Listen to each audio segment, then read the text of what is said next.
আসসালামু আলাইকুম রহমতুল্লাহি ওবরকাতুহ।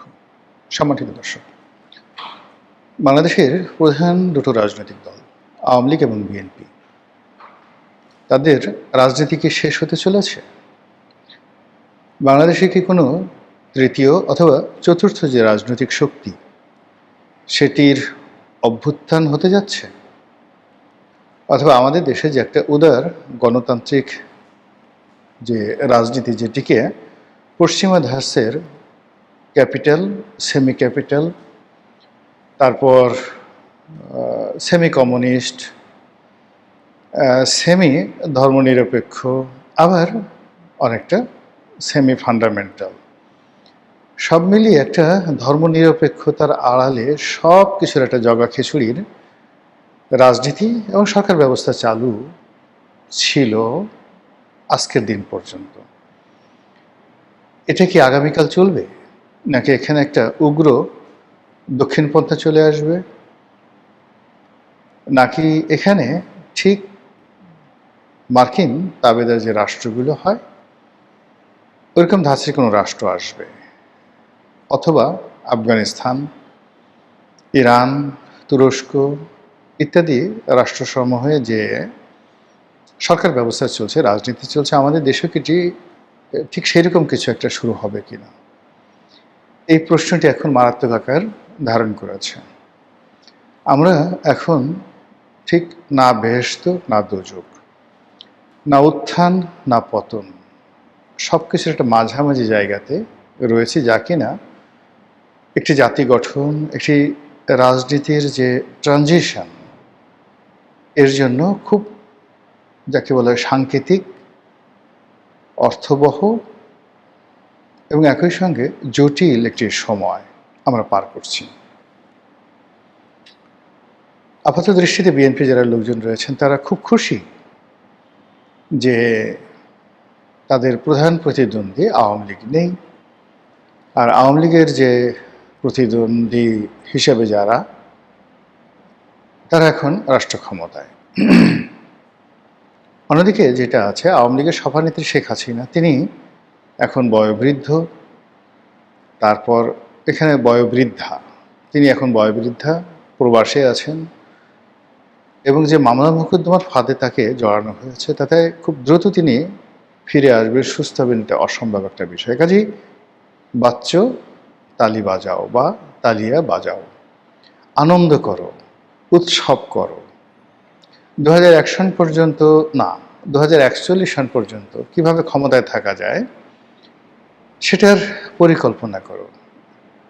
এভাবে কি সম্ভব, নাকি ওই দেখা যায় সিঁদুরে মেঘ, ওই আসছে কালবৈশাখী, কিংবা চারিদিক থেকে সুনামির আভাস পাওয়া যাচ্ছে, সে অনুযায়ী আত্মরক্ষার জন্য প্রস্তুতি নাও? কোনটা করবেন আপনি? এই বিষয়গুলো নিয়ে আলোচনা করব খুব সংক্ষেপে। আপনারা দেখেন যে প্রকৃতির একটা ভারসাম্য রয়েছে। নদীর তীরে যান, নদীর যদি কোনো একটা তীর ভেঙে যায় অপর তীর গড়ে। এই পৃথিবীর কোনো কিছু নেই, কোনো সমুদ্র নেই, কোনো তীর নেই, কোনো নদী নেই, কোনো জলাভূমি নেই যেটির একটি সীমা আছে, মানে এক সাইড আছে, আর অপর যে দিক ওটি অনন্ত, কিচ্ছু খুঁজে পাবেন না।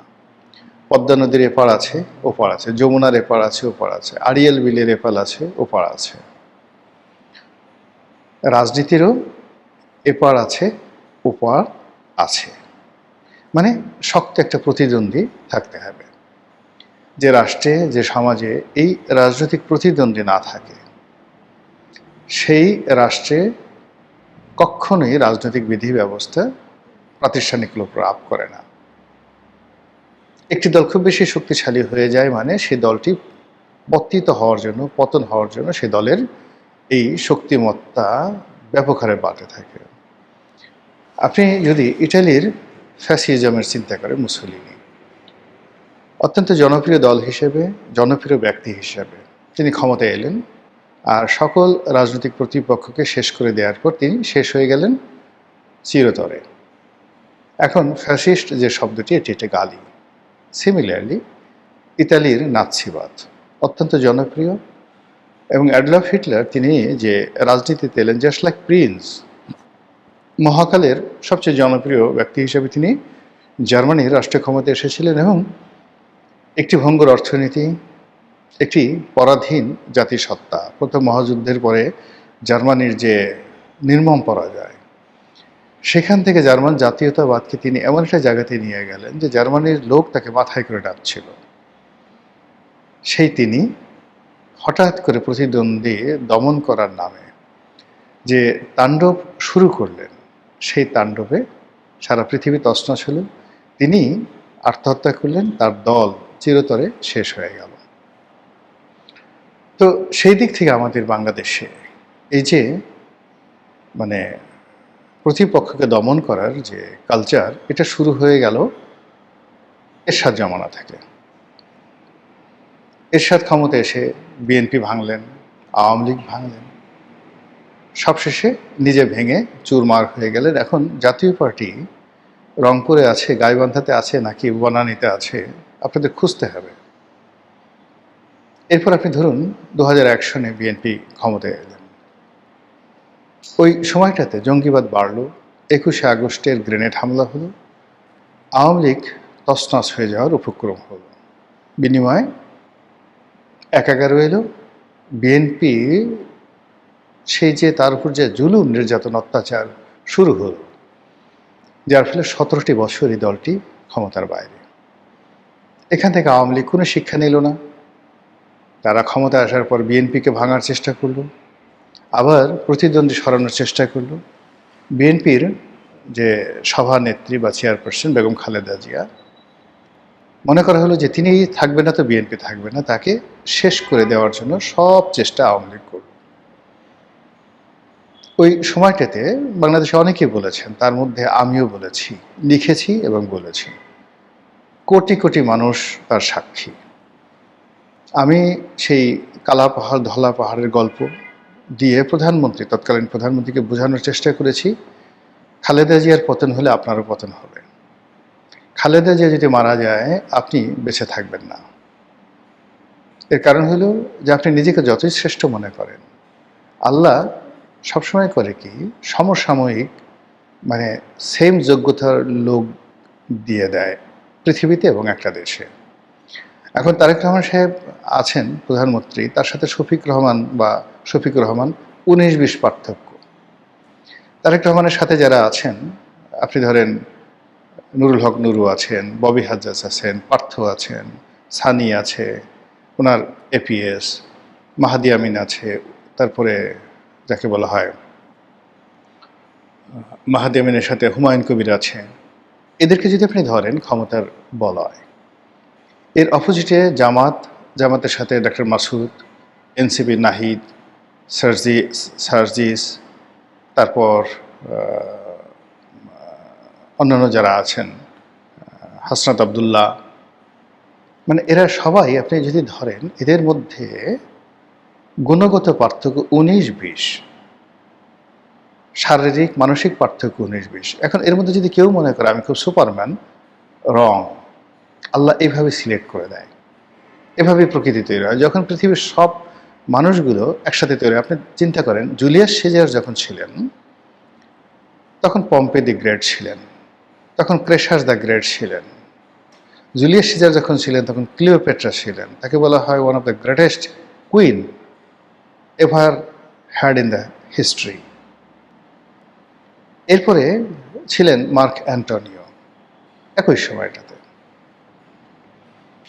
আলেকজান্ডার যখন ছিলেন তখন পুরু ছিল, চন্দ্রগুপ্ত মৌর্য ছিল, চাণক্য ছিল এই আমাদের ভারতবর্ষে। এরপর পারস্যে তৃতীয় দারায়ুস ছিলেন। ফলে তিনি যে জয়লাভ করেছিলেন এত সহজ ছিল না। তার প্রায় সমপর্যায়ে রাজনৈতিক নেতৃবৃন্দ ছিলেন। নেপোলিয়ন বোনাপার্ট যখন ছিলেন অলমোস্ট সেম, তারা কখনো ফাঁকা মাঠে গোল দিতে পারেননি। যখন বঙ্গবন্ধু ছিলেন তখন নেলসন ম্যান্ডেলা ছিলেন, ইয়াসির আরাফাত ছিলেন, ফিদেল ক্যাস্ট্রো ছিলেন, মার্শাল টিটো ছিলেন, ইন্দিরা গান্ধী ছিলেন, জুলফিকার আলী ভুট্টো ছিলেন। শেখ হাসিনা যখন ছিলেন, নরেন্দ্র মোদী ছিলেন, ওখানে ইমরান খান ছিলেন, ওখানে ডোনাল্ড ট্রাম্প ছিলেন, জো বাইডেন ছিলেন, বারাক ওবামা ছিলেন, it's almost same. Angela Markle ছিলেন। কাজেই মানে আপনি কখনোই প্রকৃতিতে এরকম সময় যায় না যে এখন এক পক্ষে 10টা বাঘ আর অপর পক্ষে 10টা বিড়াল, নেভার। কাজেই প্রতিদ্বন্দ্বী যত শক্তিশালী হয় তত বেশি রাজনীতি উর্বর হয়, ব্যবসা বাণিজ্য উর্বর হয়। ব্যবসা বাণিজ্য, চাকরি বাকরি, কর্মক্ষেত্রে যদি সুষ্ঠু প্রতিযোগিতা না থাকে, মেধার মূল্যায়ন না থাকে, তাহলে কখনোই একটা সমাজ উর্বর হয় না। তো সেই দিক থেকে আপনি দেখুন যে আওয়ামী লীগ নিষিদ্ধ হয়েছে, আওয়ামী লীগের যত পলিটিক্যাল মেধা আছেন তারা দেশ থেকে বিতাড়িত, তারা জেলখানার মধ্যে। ফলে কি হলো, এখন সরকারি দলে যেটা আছে, yes boss, yes sir, yes হুজুর, ইয়েস হজরত, ইয়েস মাদ্দাজিল্লুহুল আলী। বিরোধী দলে যারা আছেন, ইয়েস মোহতারাম, ইয়েস টাটকা অলি, ইয়েস গাউস, ইয়েস কুতুব, ইয়েস আমিরুল মোমিনিন, ইয়েস আমিরুল মুসলিমিন। এর বাইরে কোনো কিছু নেই। উল্টো কি আছে, 1 2 3 4, 3-এর ছেলে কৌয়া, এগুলো নিয়ে আবার জামাতের আমিরকে নিয়ে যে সমস্ত কথাবার্তা হচ্ছে। এইবার বৈশাখী মেলায় দেখেন কি একটা ছবি গাধার পিঠে চড়িয়ে তারপরে ঘোরানো হলো। হোয়াট ডাজ ইট মিন? যা কিছু হচ্ছে এটি দুটো রাজনৈতিক দল এখন তাদের যে স্ট্যান্ডার্ড আছে সেই স্ট্যান্ডার্ডের জায়গাতে একেবারে বিলি স্ট্যান্ডার্ডে চলে আসছে। একসময় জামায়াত ইসলামী রাজনীতি করত মুসলিম লীগের সঙ্গে, জামায়াত ইসলামী রাজনীতি করত আওয়ামী লীগের সঙ্গে, বিএনপির সঙ্গে, ভরা মাঠে গোল দিত। এখন তাকে রাজনীতি করতে হচ্ছে এনসিপির সঙ্গে, তাকে রাজনীতি করতে হচ্ছে তারেক রহমান সাহেবের সঙ্গে। আবার বিএনপির যে রাজনৈতিক নেতৃত্ব, সেই রাজনৈতিক নেতৃত্ব তারা ফুল মাঠে, ভরা মাঠে গোল দিয়েছে। ক্রিকেট খেলা যদি ধরেন, একদিকে ইংল্যান্ড অথবা অস্ট্রেলিয়া অথবা ভারত অথবা পাকিস্তানের মতো দল ব্যাটিং করছে, আর তার মধ্যে তারা গোল দিয়ে বিজয়ী হয়েছে। আর এখন কি হলো, এখন তাদের প্রতিদ্বন্দ্বীকে, এখন তাদের প্রতিদ্বন্দ্বী সেই রাশেদ প্রধান, এখন তাদের প্রতিদ্বন্দ্বী ব্যারিস্টার শাহরিয়ার কবির, এখন তাদের প্রতিদ্বন্দ্বী সেই এবি পার্টির সাধারণ সম্পাদক ব্যারিস্টার ফুয়াদ, তাদের প্রতিদ্বন্দ্বী হাসনাত আবদুল্লাহ, রুমিন ফারহানা। এদের ভয়ে তারা সবাই তটস্থ। যেখানে একটা সময় সরকারি বিরোধী দল, তাদের মধ্যে হতো কি, একদিকে সুরঞ্জিত সেনগুপ্ত, একদিকে তোফায়েল আহমেদ, একদিকে আমির হোসেন আমু, অন্যদিকে ব্যারিস্টার জমিরুদ্দিন সরকার, মদুদ আহমেদ, সালাউদ্দিন কাদের চৌধুরী। সে কি অনবদ্য, সেই অনবদ্য যে জায়গা, সেই জায়গাতে এখন পার্লামেন্টে যা কিছু হচ্ছে এটা অলানে ছাড়েন, একদিন দেখবেন ধপাস করে পড়ে গেছে এবং রাজনীতির একটা বিবর্তন হয়ে গেছে। সেই বিবর্তনে যদি বিএনপি টিকে যায়, তাহলে জনাব তারেক রহমান সাহেব হবেন